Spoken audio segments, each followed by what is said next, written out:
Hello everyone, welcome in Kiran learners academy. हम कर रहे थे दोस्तों chapter wise NCERT and SCERT general knowledge के जीके के एमसीक्यू प्रैक्टिस कर रहे थे कक्षा 3 से लेके 10 तक।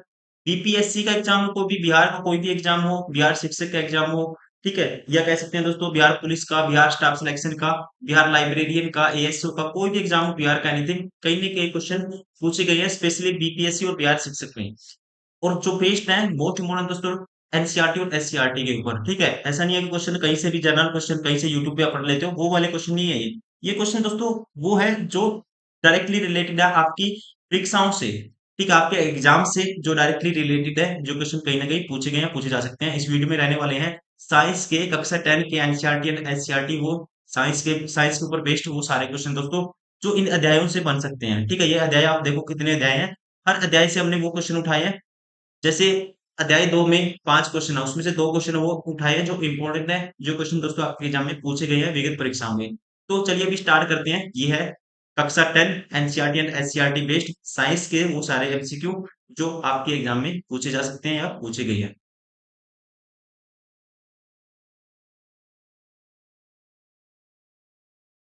क्वेश्चन नंबर 1, जिस न्यूनतम ताप पर कोई पदार्थ जलना शुरू करे उसे कहते हैं। तो आपको ध्यान रखना है तो वह मिनिमम टेम्परेचर या ताप जिस पर कोई पदार्थ जलना शुरू करता है उसे कहा जाता है ज्वलन ताप। हिंदी में राइट आंसर होगा ऑप्शन थर्ड। क्या बोलते हैं उसको? ज्वलन ताप बोला जाता है उसको, ठीक है। और इंग्लिश में बोलते हैं इसको इग्निशन टेम्परेचर।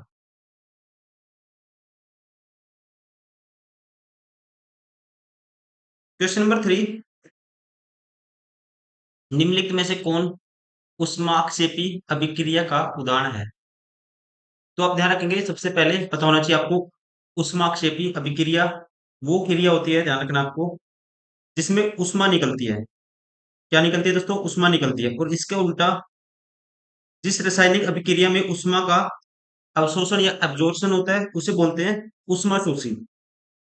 तो यहाँ पे ऊष्माक्षेपी का जो एग्जाम्पल है ये है ऑप्शन फर्स्ट, अम्ल को एसिड को जल द्वारा तनु करना। राइट आंसर होगा ऑप्शन फर्स्ट, ठीक है। जल में अम्ल के घुलने की क्रिया क्या है? ऊष्माक्षेपी है, इसलिए कहा जाता है जल में दोस्तों किसी भी सांद्र अम्ल को एसिड को सावधानी पूर्वक मिलाना चाहिए, क्योंकि वहां पे क्या होती है? ऊष्मा निकलती है। राइट आंसर होगा ऑप्शन फर्स्ट। अध्याय 2, क्वेश्चन नंबर 1,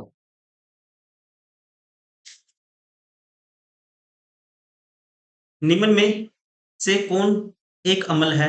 ठीक है, इनमें से एसिड कौन है ये आपको बताना है। इनमें से एसिड कौन है ये आपको बताना है। दोस्तों most famous acid sulphuric acid H2SO4। Right answer होगा ऑप्शन 4। ये क्या है? एक एसिड है। और इसे क्या कहा जाता है दोस्तों? केमिकल्स का इसको किंग भी कहते हैं, किंग्स ऑफ केमिकल, रसायनों का राजा।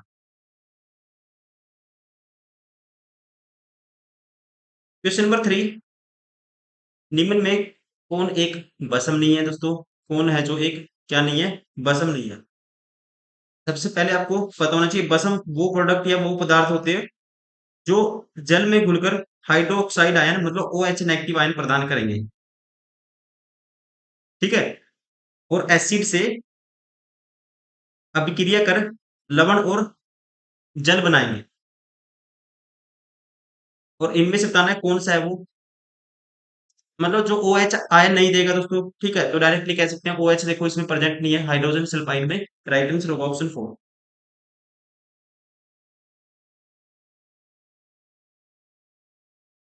क्वेश्चन नंबर अध्याय नंबर 3, क्वेश्चन नंबर 1, सबसे अधिक क्रियाशील तत्व है दोस्तों, सबसे, ठीक है, मतलब कि सबसे क्रियाशील सबसे रिएक्टिव कौन सा है इनमें से ये आपको बताना है। तो आप ध्यान रखेंगे रिएक्टिविटी जब भी आप ग्रुप में बॉटम से टॉप जाओगे बढ़ती रहेगी। और ज्यादातर रिएक्टिव दोस्तों मेटल पाए जाते हैं, ये पाए जाते हैं ग्रुप 1 में, ठीक है। जैसे पोटेशियम सबसे ज्यादा रिएक्टिव होता है, फिर सोडियम। तो अकॉर्डिंग टू गिवन सोडियम क्या है दोस्तों? सबसे अधिक क्रियाशील है यहाँ पे। राइट आंसर होगा ऑप्शन 4। क्वेश्चन नंबर 3, जस्ता हाइड्रोक्लोरिक अम्ल में घुलकर कौन सा गैस देता है? दोस्तों ध्यान रखेंगे आप देखो हाइड्रोक्लोरिक अम्ल कौन सा होता है? HCl। ठीक है, अब जस्ते की रिएक्शन कराएंगे HCl के साथ, तो जो गैस रिलीज होगी, ठीक है, मतलब H रिलीज होगा, मतलब कि हाइड्रोजन गैस रिलीज होगी। ध्यान रखना आपको, राइट आंसर होगा option third. Question number one, एकल बंध वाले हाइड्रोकार्बन कहलाते हैं, ये आपको बताना था। ठीक है, एकल बंध वाले हाइड्रोकार्बन को आप ध्यान रखेंगे, जिनमें सिंगल बॉन्ड होता है वो होते हैं संतृप्त कार्बन।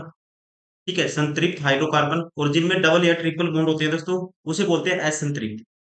ठीक है, उसे बोलते हैं असंतृप्त। इसने एकल बंध पूछा है, तो राइट आंसर होगा ऑप्शन फर्स्ट।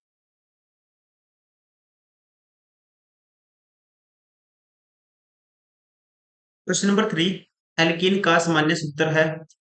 एल्कीन दोस्तों वो असंतृप्त हाइड्रोकार्बन होते हैं, जिसमें कम से कम एक सिंगल बॉन्ड तो होगा ही, ज्यादा भी होंगे। ठीक है, और इसका जो फॉर्मूला होता है ये होता है CnH2n। राइट आंसर होगा ऑप्शन थर्ड। अध्याय पांच, क्वेश्चन नंबर थ्री, सॉरी, अध्याय पांच, क्वेश्चन नंबर वन।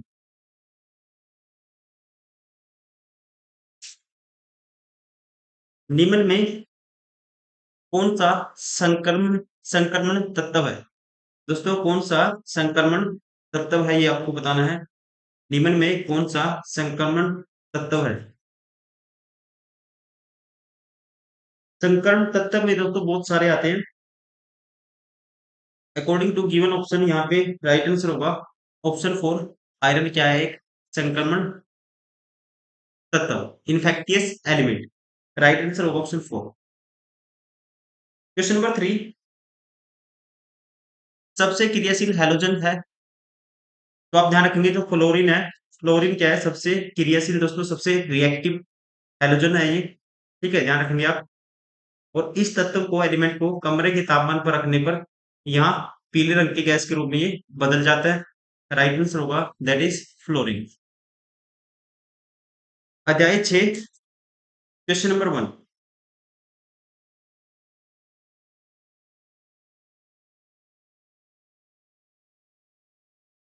इनमें से कौन सजीव के मुख्य लक्षण है? दोस्तों सजीव के मुख्य लक्षण क्या है? श्वसन भी है, प्रजनन भी है, उत्सर्जन भी है। राइट आंसर होगा ऑप्शन फोर, उपरोक्त से सभी। क्वेश्चन नंबर थ्री, लार से किस ग्रंथि का स्राव होता है? तो यहाँ पे आप ध्यान रखेंगे, राइट आंसर होगा इसका, लार से किस ग्रंथि का स्राव होता है? ये होता है दोस्तों, इसे बोलते हैं हिंदी में कर्णमूल ग्रंथि, या इंग्लिश में बोलते हैं इसको पैरेटिड ग्रंथि, पैरेटिड ग्लैंड। राइट आंसर होगा option first. Question number one, पौधों में नहीं पाया जाता है। पौधों में दोस्तों क्या नहीं पाया जाता? देखो, रासायनिक नियंत्रण, मतलब कि दोस्तों हार्मोन। रासायनिक नियंत्रण कौन से होते हैं? हार्मोन जो हमारी बॉडी में पाए जाते हैं, पौधों में पाए जाते हैं। तंत्रिका तंत्र, तंत्रिका नियंत्रण, ये नहीं पाया जाता है। ठीक है, ये नहीं पाया जाता दोस्तों, ये भी नहीं होगा।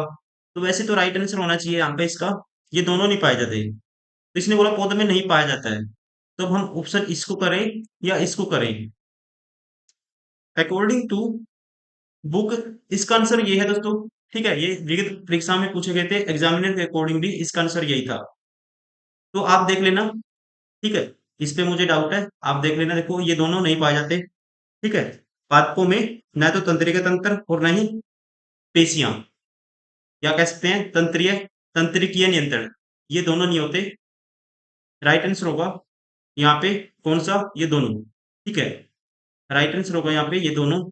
अकॉर्डिंग टू वैसे एक होना चाहिए, तभी तो हम नहीं पाया जाता, तो एक हुआ तभी तो आंसर मारेंगे। इनमें से कोई भी नहीं दोस्तों, ये तो है, ये भी नहीं कह सकते। ठीक है, आप देख सकते हैं इस क्वेश्चन को, इस तरह से है। आपको बस क्वेश्चन, ये क्या है, क्वेश्चन गलत गलत सेट किया गया है। क्वेश्चन क्या होना चाहिए? क्वेश्चन ये दोनों में से एक होना था। ठीक है ना? तो आपको पता होना चाहिए बस, क्या पाया जाता है? रासायनिक नियंत्रण पाया जाता है, तंत्रिका तंत्र और तंत्रिकीय नियंत्रण ये नहीं पाया जाता। क्वेश्चन नंबर थ्री, ऑक्सीजन का संश्लेषण कहाँ होता है दोस्तों? ठीक है, तो ऑक्सीजन का संश्लेषण कहाँ होता है? ये होता है, ध्यान रखना आपको, पत्तियों में। राइट आंसर होगा ऑप्शन सेकंड।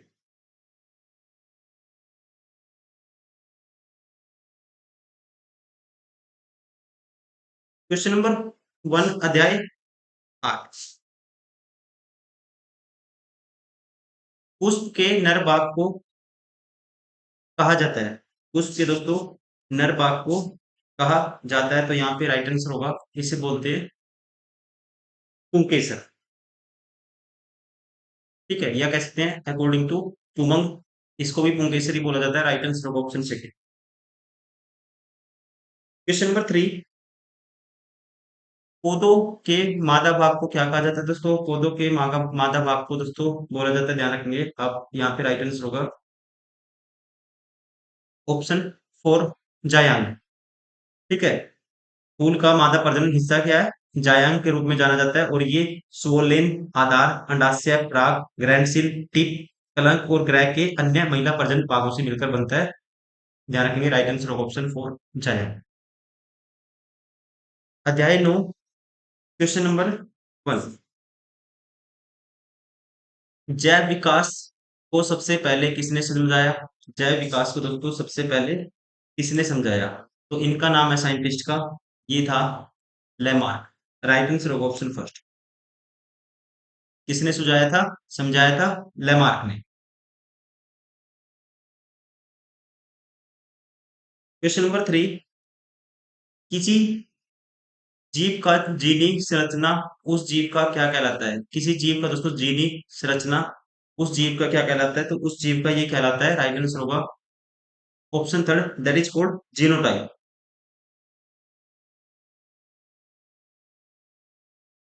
अध्याय 10, क्वेश्चन नंबर 1,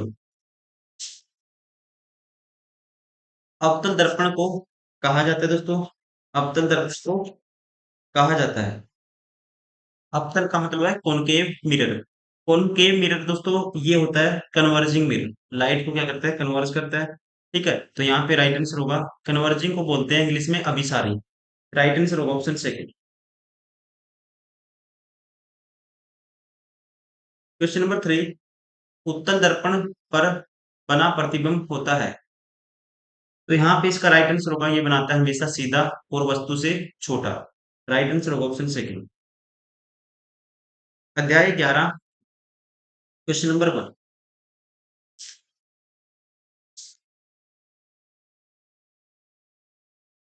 कहता है मानव नेत्र अभिनेत्र लेंस की फोकस दूरी को समायोजित करके विभिन्न दूरियों पर रखी वस्तुओं को फोकसित कर सकता है। ऐसा हो पाने का क्या कारण होता है? तो इंग्लिश में इसका मतलब क्या होगा? मतलब कि the human eye can focus objects placed at a different distances by adjusting the focal length the eye lens. What is the reason for this happening? मतलब इसे बोलते हैं दोस्तों, इंग्लिश में बोलते हैं इसको एडजस्टिंग, और हिंदी में बोलते हैं इसको समझन। समझन नेत्र की समझन वह क्षमता होती है जिसके कारण आंख अपनी फोकस दूरी को समायोजित करके निकट और दूर वाली वस्तु को रेटिना पर फोकस करता है, मतलब अपने आप में एडजस्ट कर लेगा। ठीक है, तो इसे बोलते हैं इंग्लिश में एडजस्टमेंट। राइट आंसर होगा यहाँ पे ऑप्शन सेकंड। हिंदी में एडजस्टमेंट को क्या बोलते हैं? समंजन। क्वेश्चन नंबर 3, अभिनेत्र लेंस की फोकस दूरी में परिवर्तन किसके द्वारा किया जाता है? तो ये होता है दोस्तों, इंग्लिश में बोलते हैं इसको सिलियरी मसल्स के द्वारा। ठीक है, किसके द्वारा होता है? सिलियरी मसल्स के द्वारा, और इसको हिंदी में बोलते हैं पक्षमाभावी द्वारा। ठीक है ना, अभिनेत्र लेंस की फोकस दूरी में परिवर्तन किसके द्वारा किया जाता है? पक्षमाभि के द्वारा। हिंदी में इंग्लिश में बोलेंगे सिलेरी मसल्स के द्वारा। ये मसल क्या होती है अपने आप में, कह सकते हैं इनमें कैपेबिलिटी होती है, लेंस इनके अकॉर्डिंग दोस्तों क्या होता है? पतला हो जाता है, और अभिनेत्र लेंस की जो रेडियस है, वक्रता के अंदर आर कम हो जाती है और पतला हो जाता है, उसकी फोकस दूरी एफ बढ़ जाएगी, और हमें दूर की वस्तु साफ दिखाई देने लगती है। ठीक है, तो ये किसके द्वारा होता है परिवर्तन? पक्षमाभि द्वारा, सिलियरी मसल्स के द्वारा। ठीक है, ये आंख में हमारी सिलियरी मांसपेशी होती है, ध्यान रखना आपको, और ये क्या करती है? लेंस की फोकस दूरी को कंट्रोल करती है।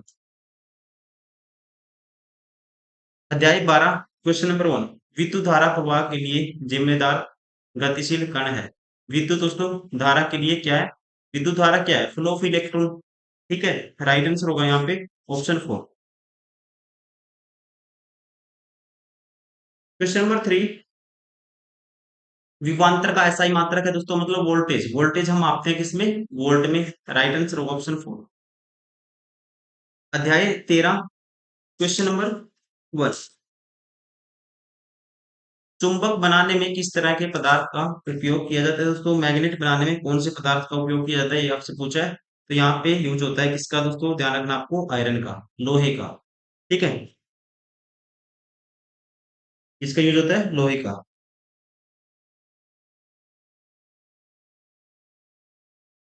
Question number 3।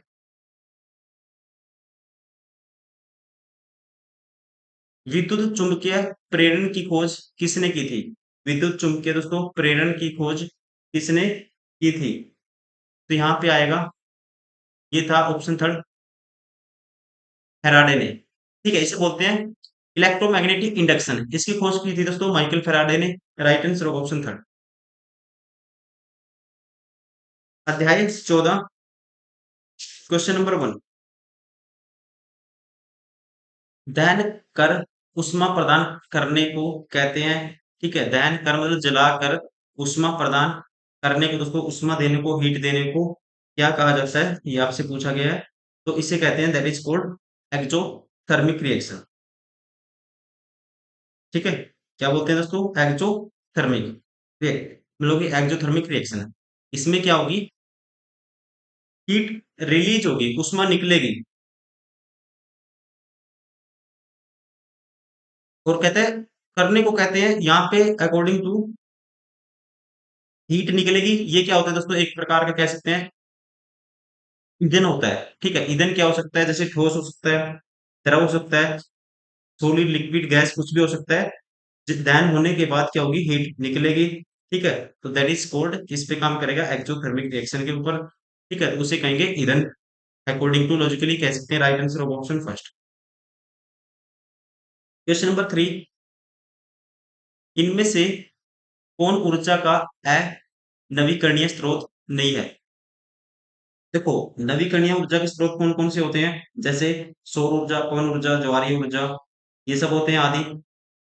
अनवीकरणीय में आएंगे कोयला, पेट्रोलियम, प्राकृतिक गैस, ये आते हैं।